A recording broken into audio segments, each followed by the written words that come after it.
Good morning, everybody. We're going to go ahead and get started.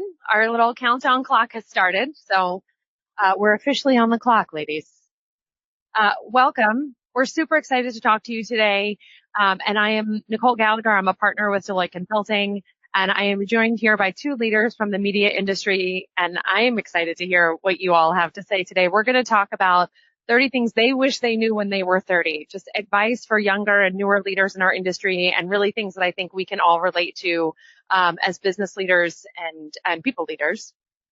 And so joining me today on stage, I'm really excited to say we've got Lucy Rutishauser from Sinclair Broadcast Group. Lucy has Lucy. She's got a long and well-recognized career in the business. You may know her as the CFO of Sinclair, where she's held that role since 2017. Prior to that, she joined Sinclair in 1998. So someone who knows how to lead and has been there for quite some time. She started at Sinclair in investor relations, but has a long career in finance and finance leadership. Today, she is at Sinclair and recently announced her upcoming retirement. So we're really lucky to capture her thoughts here today.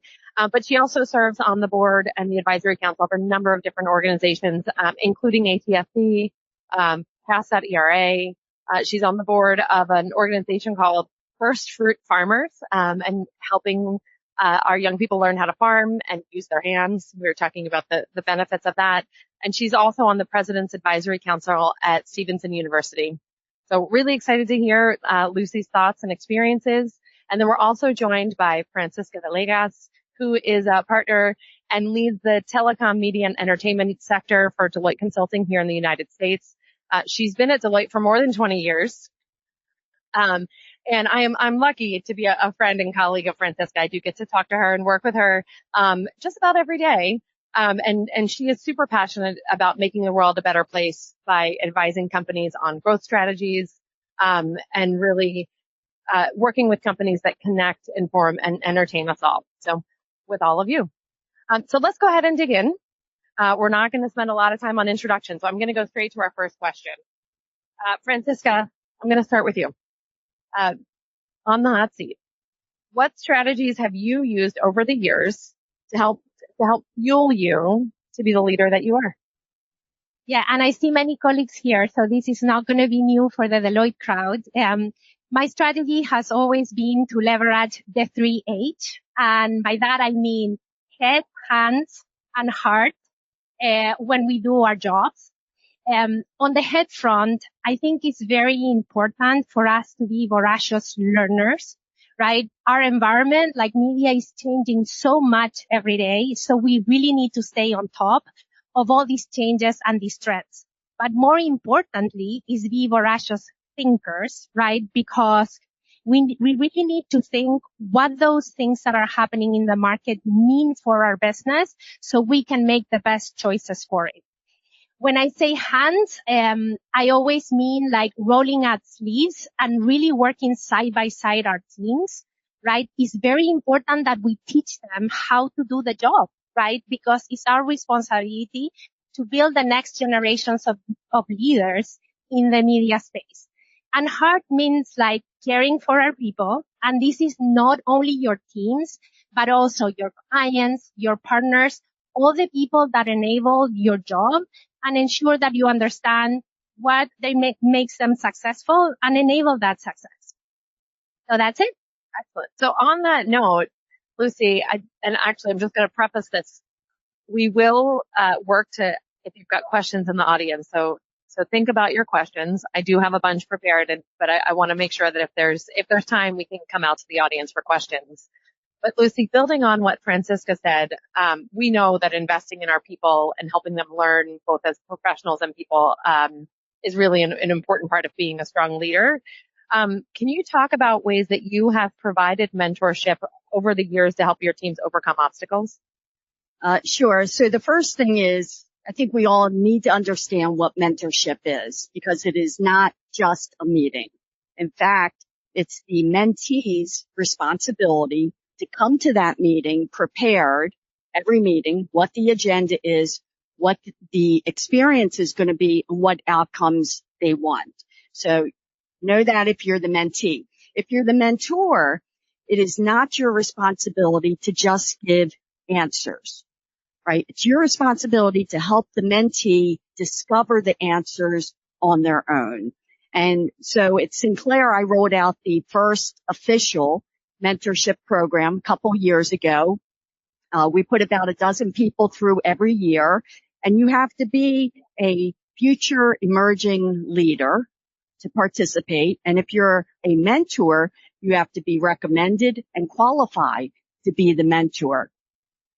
For me, I have never had any mentors, but I have had a lot of people along the way who have helped influence my leadership style. Can you talk a little bit about how your leadership style has evolved over your career? Okay, so I used to tell people, if you were to ask me that question 10 years ago, I would say, find someone who motivates you and then emulate those characteristics. But as I've gone on in my career, I realized that different people can influence you in different ways. One is who motivates you, who holds you accountable, who teaches you the technical piece, who teaches you the behavior piece, who teaches you what not to do. All of those are important in developing your leadership style. Early on in my career, I had actually a couple women that I worked with. They were very tough. They were very demanding. I did not like working for them, to be honest with you. But what I discovered over time was they were teaching me quality of work, and they were teaching me work ethic. And I never really appreciated that until I got much further along in my career and I was managing other people, right? If you care about your work, it will show, and people will care about you and they'll want to help you. The other thing I would say is, okay, show of hands, who knows the 5 love languages? Okay. So I actually had one of the Deloitte people gave me that book for my daughter who was getting married last year. And I read the book, and what I got out of it, and I have to have this piece of paper so I make sure I say it right.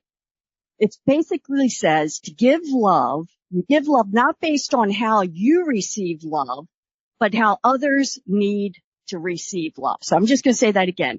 Give love not based on how you receive love, but how others need to receive love. So you can take that into the workplace. So in other words, learn how your staff needs to be communicated to and how they need to be motivated. So you may have some people that are engaged when they have words of affirmation. You have other people who are just, give me the project, give me the next project, give me the next project, right? So I kind of look at that as acts of service. So if you're a manager, it's incumbent on you to learn your staff's love language, their communication style, and for you to adapt to speaking to them in the way that motivates them best. Don't expect them to respond to the way that you communicate. Thank you. I think that there's a nugget of advice there that I never thought of, to like think about my team, how I'm going to give them love. I love that. Building on that, Francisca, can you share with us sort of the classic question? What's the best piece of advice that you have received that you use in your role as a leader? I have been lucky because I have gotten so many great advice over my career, and I'm very grateful for that. I would say that the best piece of advice came at a time that I'm sure many of you are familiar with. I was in my 30s and I was making the decision to start a family at a very critical point in my career. In consulting, we have this called like you're on the partner track, right? So every moment away from that partner track is going to set me back a little bit. But I really wanted to start my family. And the best piece of advice that I got was do not forget how to live. Do not forget to live your life, right? And do not forget about your personal goals and your personal ambitions. And I know that this is hard because you don't always have the freedom to do that. But let me tell you, I wish I knew that the job was always going to be there, or a job was going to be there, right? So I made the choice, and I had my son, right, Lucas. And then the funny thing is that when I came back to work, I immediately got pregnant with my daughter, right? So there you go. But then if I reflect back, yes, it took me a little bit more time, but I have my family, and I also have my job. So don't forget to live. So, Francisca, I have the pleasure of going through that experience with her because we started our families at the same time. And so I was there for some of that ride. It was a wild ride. So sort of building on that, because I think it may be separate but related, but can you talk about a time when you experienced a challenge in your career?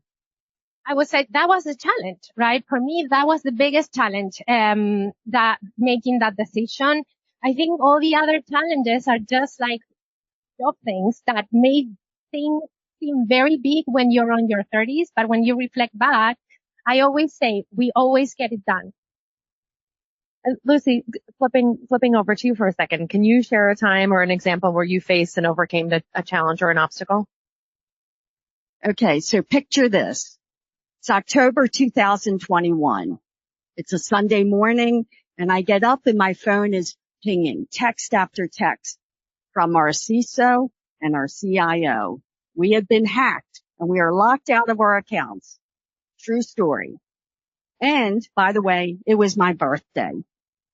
So the challenge was a cyber ransomware attack. How did I navigate it? You quickly find that when you are in crisis mode, everything gets put aside. You don't panic because there are hundreds, thousands of people in your organization that are depending on you to navigate this crisis for them. So number one, you don't panic. If there are any silos, people you don't get along with, guess what? You quickly forget all of that because you are there for one sole purpose as an organization to get that organization back on its feet. And so if somebody tells you, you all lived through it with the pandemic, right? In 30 days, you were all sent home and you had to find a new way of working. So when people tell you it can't be done, don't accept that because we know, you know, that it can be done and any challenge can be navigated for success for you and for your organization.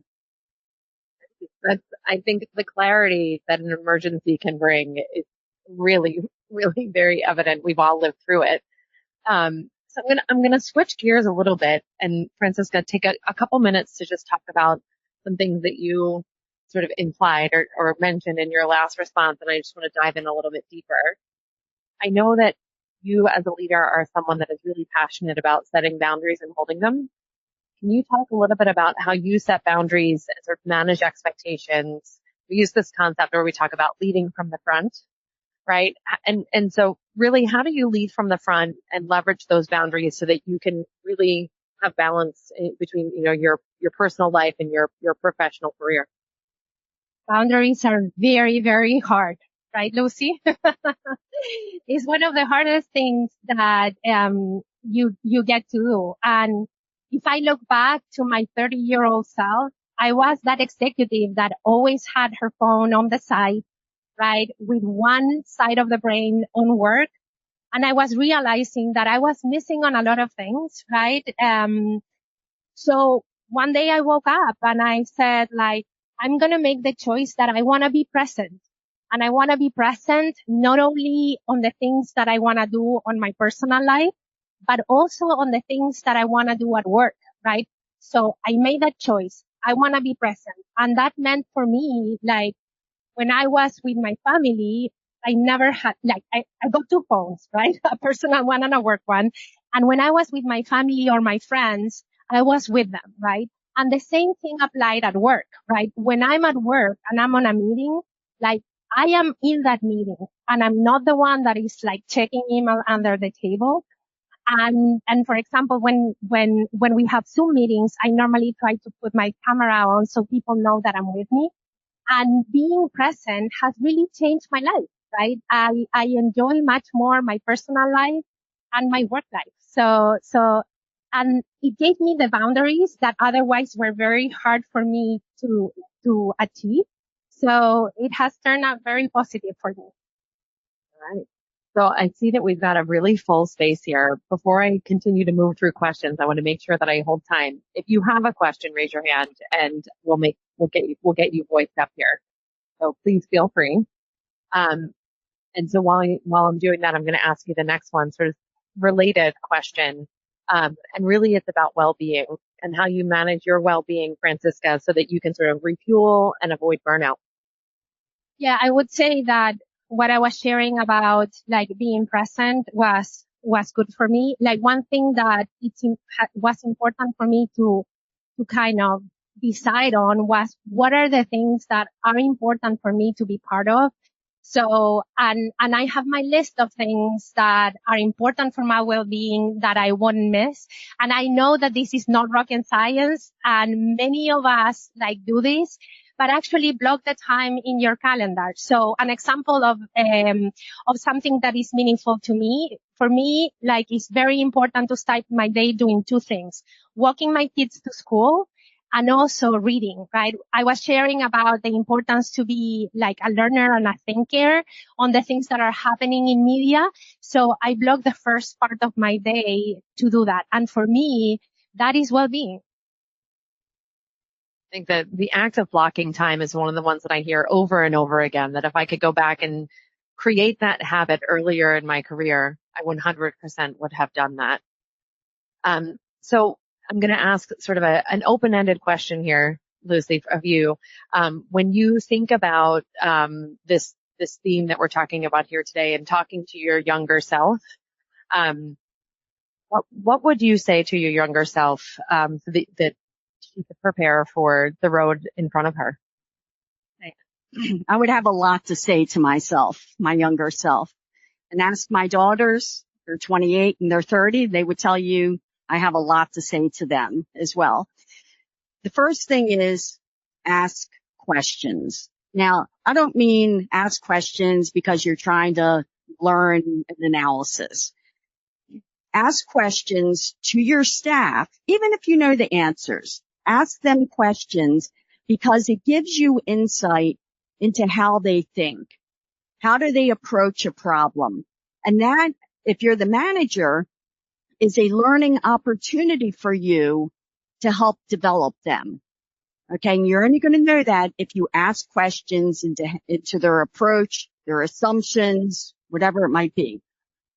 But if you're, a manager or even the staff, ask questions to your supervisor, to your manager, because you want to understand, how does that person think? How did they approach the problem? How do they make decisions? And that is a way for you to grow. The other thing is, if you're in a meeting, let me tell you, I'm in meetings all day and I may be the only woman in the meeting, and that's fine. But you want to make sure that you are, people know you're there. Doesn't matter if you're a man or a woman, that you're there. Ask one thoughtful question. It's got to be thoughtful, because when I sit in a room full of 20 people, the only people I remember being in that meeting are the ones that asked a question.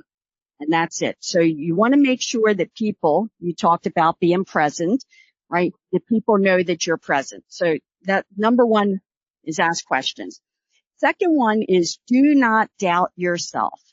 So when that promotion is coming, you want to apply for a job, don't doubt yourself whether you can do it. Because if you wait for the job that you already know 75, 80% of it, well, guess what?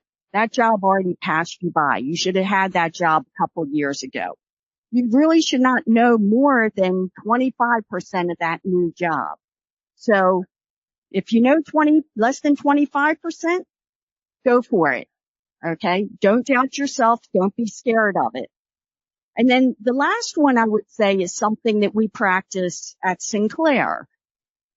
And it's 3 phrases that help guide us in our communication, our ethics, our challenging of the status quo, and these are our values. And I truly believe that if you think about these and you live by these in your personal and professional life, you're going to be okay. First one, love what you do. Live what you do and embrace what you do. Thank you so much. Francisca, I'm going to ask you the same question. What would you tell 30-year-old Francisca if she was sitting in the audience today? I agree with all the things that you say, Lucy, so I won't repeat it. But I always think about, like, as you start building your career, right? And it starts like pretty much like it starts peaking in your 30s. So if I could go back and I would tell myself that to always remember that it only takes to give someone a chance, right, to propel their careers. So all of us, as we move forward, we have so much responsibility in creating the next generation of leaders in media. And it is only based on chances, right?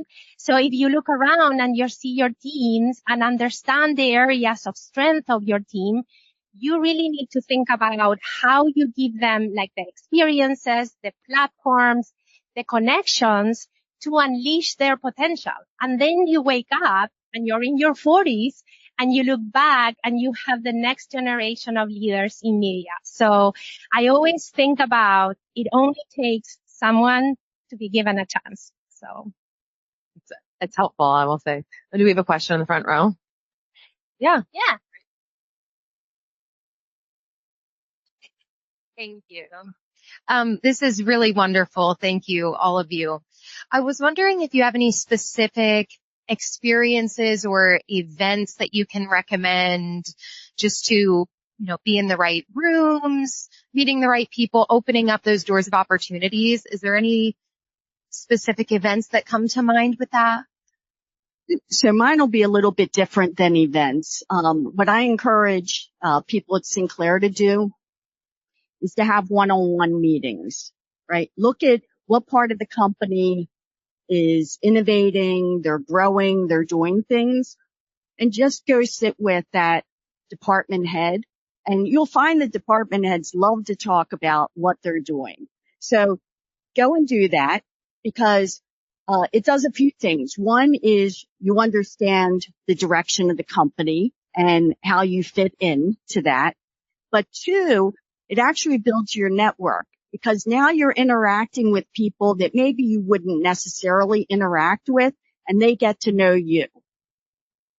Yeah, and I'm going to build on that last point because I do think I'm the same way. I'm not going to talk about conferences or places, but I think it's very important to keep your network alive. So for example, if you and I meet today, like making sure that you are staying connected with me over time because that is going to add value and give you more platforms to develop your career. So I think that's right. And I would just add that like being here at a place like that creates the opportunity to connect with the people that you would then stay connected with. So, and then I would build on what you both said and to say that, consuming the content about our industry is really important. And Francisca touched a little bit on this, but listening to the podcast, reading the analyst reports, reading the, research and really consuming the data about our industry helps you know who is talking about what and will help you identify those folks that you do want to connect with over time so that when you come to